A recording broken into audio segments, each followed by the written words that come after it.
What is up, YouTube?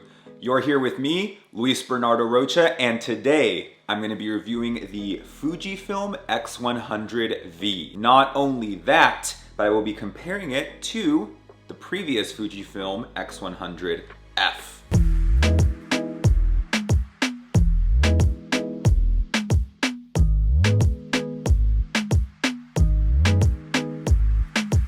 So you guys saw in a previous video, I did an unboxing of the X100V, and I promised a full review, and in using it and evaluating its performance, how much I enjoyed using it, image quality, etc. It was a great camera. It is a great camera. I don't think any of us had a single doubt for any single second that the X100 series of cameras is amazing. It's always been amazing, and it's arguably the thing that Fuji does best, in my humble opinion. And so I didn't think the X100V would be a bad camera by any means.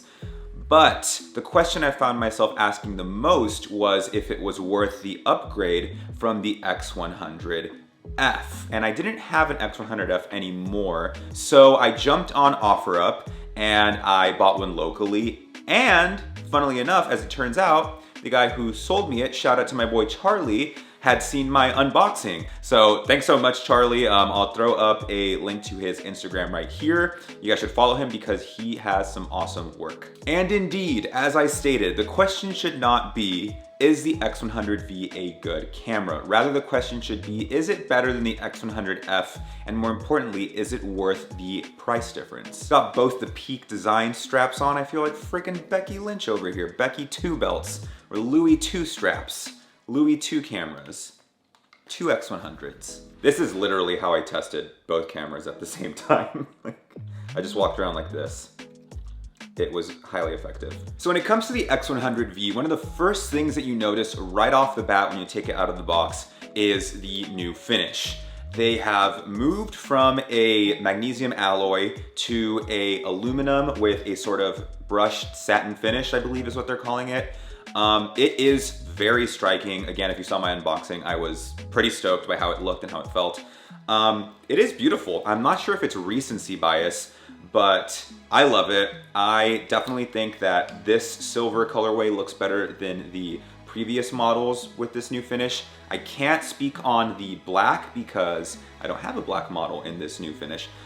But the thing is, having moved over to aluminum or aluminium, depending on where you're from, is not a objectively better choice. Again, the X100F was made out of magnesium alloy, which is kind of the gold standard, really, especially when you look back at cameras like the 5D series from Canon. They're all magnesium alloy. This is always going to be my pick when it comes to a material. Magnesium alloy is the way to go.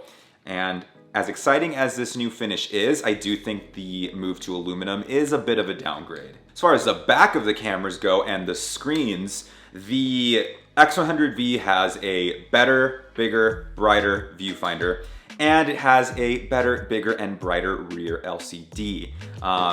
No question, no doubt in my mind. The LCD is a little bit more apparent. The viewfinder, the electronic viewfinder specifically, is not that obviously better than the X100Fs, but I mean, literally, if you're just like switching back and forth, you can tell that there's a difference, and obviously on paper there's a difference. Not only that, but the rear LCD on the X100V articulates a little bit like this. Not a full articulation, which isn't that exciting to me. I would probably never use this feature. You know, not super versatile. Can't think of a lot of situations where I personally would need that, but for those of you who like it, it is there. And by the way, that's definitely not to say that the X100F's viewfinder is unusable by any means. It's still a beautiful and gorgeous viewfinder, and again, you only really notice if you switch between both of the EVFs very quickly in succession. Arguably, my favorite change on the X100V when compared to previous models is the new grip. The body is a brand new mold, and they have made the hand grip right here. I don't know if you guys can see that. There we go. They have made it jut out just a bit more on the right side for us right-handed users, so that when you hold it, it is a much more substantial grip It is a much more comfortable grip, and this is the best change they brought in the X100V, by far, in my opinion. Additionally, a lot of you guys were excited about the weather sealing that's been added to the X100V. Now, you do need to add a lens filter to complete the seal, but if you're somebody who shoots in rainy conditions from time to time, this will be a welcome addition to the camera for you. Not something that excites me a lot, just because, I don't know, I don't really shoot when it's raining. It's a weird thing. I always feel like I need weather sealing in my cameras, but when I'm comparing the X100V to the X100F, given the fact that the X100F doesn't have weather sealing, it's not a big difference maker to me, and it doesn't really affect my decision. But I do understand that for a lot of you guys, it is a big deal, so that is definitely a plus. They moved the Q button out of the way right here to the top right of the camera, whereas on the X100F, it was a little further from the lateral side of the body. A lot of people complained, I guess, that they were hitting the Q button by accident a lot. That almost literally never happened to me, so I didn't know that that was such a prevalent problem. But again, for those of you who had that happened a lot to, who accidentally pressed the Q button a lot. Yeah, for those of you who accidentally pressed the Q button a lot on previous X100 models, this will be a welcome change for you as well. They added USB-C to the X100V. That is super rad. I am hyped about that. One less cable to carry. However, because of that, they didn't give us a battery charger, which is kind of weird. If I want to charge it through the battery charger or if I want to charge it through the camera, that's kind of up to me, Fuji. And if you're charging $1,400 for a camera, well, hell, you better give me a battery charger. I had to go on frickin' Amazon and buy a Wasabi power charger. So that's 20-ish more dollars into the camera system because they didn't give me one. Not good. I don't know why that bothers me so much. Don't take stuff away from me that I've been getting for years from you guys. Come on, Fuji. Arguably the most controversial change and my least favorite on the X100V, you guys already know, the removal of the D-pad. Now, they probably had to remove it to make the grip better, which is one of my favorite features, to be fair, on this new camera. But no, I love the D-pad on the X100 series. I used it all the time. I set my custom settings. I was able to get quick functions all set, boom, up, down, left, right, whatever I wanted to do via the D-pad. And now they're saying, oh, well, just do it by flicking the screen. They have like those screen flick commands that I've literally never used, and I don't know anyone who uses it unless they're forced to, like in this case. But here's the thing about those commands. With the X100F, boom, one hand, hitting that D-pad all day, easily, no problem. Easy peasy, lemon squeezy. You wanna tell me how I'm supposed to flick this screen with one hand and not fear dropping it? I can do the right function easily. That's kind of it. Not a fan of it. You need to use two hands if you wanna effectively use the little screen flicky quick features, which, I don't know, I'm not trying to do. It just seems less convenient and my screen's gonna get all dirty. I don't know. I hate that they removed the D-pad, as you can tell, and I don't like being told that flicking the screen in those directions, like Wingardium Leviosa style, is a better substitute. So I would have loved to see the D-pad. That's a major, major drawback in this new camera. No D-pad. I'm pissed. You can tell. We're gonna move on. But arguably the biggest generator of hype for the X100V was the fact that at long last, Fuji would be bringing a brand new lens to the X100 camera. It's gone virtually unchanged this entire time, along with the new sensor was gonna make for much sharper photos, for sharper shots at f2.0, for better corner sharpness. A lot of performance improvements were being hinged on this new lens. So I was very excited to test this out, and I took both these cameras out Louis II strap style, as you guys saw, and I made sure I shot at the exact same settings, and let's see how that went. So we went outside and got a few snapshots, starting off with these. These were both shot at f2.0, with focus being on the right eye, our left, and settings were exactly the same as I mentioned, but have a look.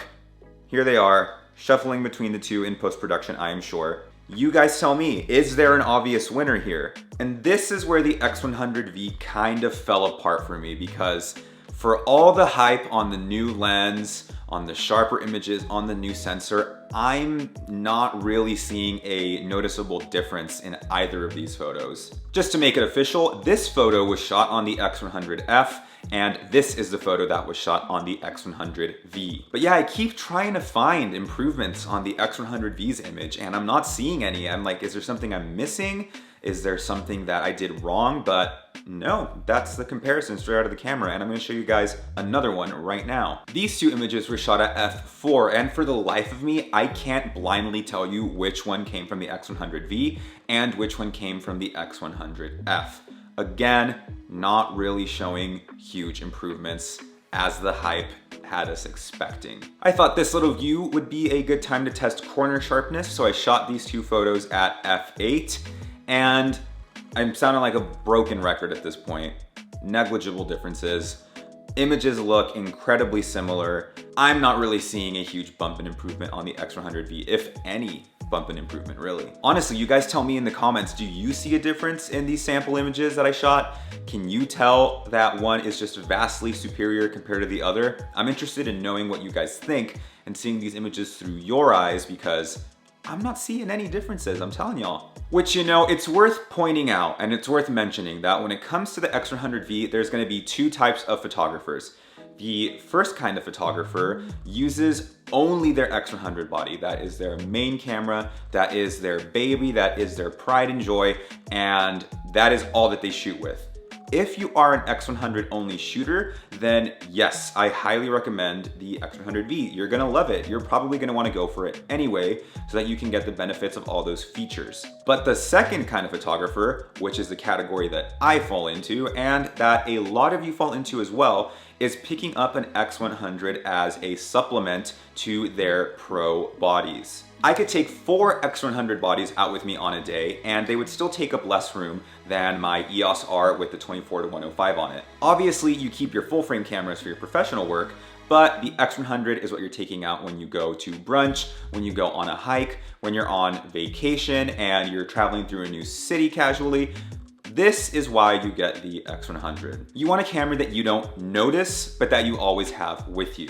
Something that takes good images, something that is portable, light, superior to your iPhone, and something that gives you a lot more flexibility, but it's not your moneymaker. That photographer should, without a doubt, go for the X100F over the X100V. The X100V retails for $1,400. Whereas you can hop on OfferUp, you can hop on Craigslist, eBay, etc., and get a used good condition X100F for $700. You're saving half the price. It's a 50% difference in savings for maybe 5% of a difference in camera. Now again, that's just my opinion. I'm sure a lot of you guys are gonna love that new sensor. You're gonna love the weather sealing. There's gonna be some of you out there that use that two-way articulating screen every single day. That is not me, and I know that there's a lot of photographers like me out there who, like I said, are picking up the X100 as a supplement to their system. So I am speaking to you guys and I'm saying, save your money and buy an X100F. I simply don't think that the V is worth the price bump from the F, and I really wanted to. I really wanted to love the V. I, again, think it's the best thing that Fuji makes. I have always loved using it. You guys know I had mixed experiences with the XT series, with the XH series, but the X100 series is, that is just money. But the good news for us is that we can save loads and loads of cash by going with the previous model. And you know what? I'm super stoked and happy with this as well. That is gonna be it for me today, you guys. That wraps up my thoughts on the X100V and the comparison to its predecessor, the X100F. What did you guys think of my video? Did you love it? Did you hate it? Do you agree with me? Do you think that my opinions are completely off base? Let me know in the comments. I am really interested in what you guys think. Praise those engagement gods with me. And I do reply to every single comment that you guys leave in my videos, so I'm very interested in engaging in some discussion on these two cameras and on what your decision is gonna be based on your needs. And if you are interested in purchasing either of these cameras, I have Amazon links to each product in the description. Until next time, you guys, please make sure that you like this video, subscribe to this channel, and I look forward to seeing you again very soon. You guys take care.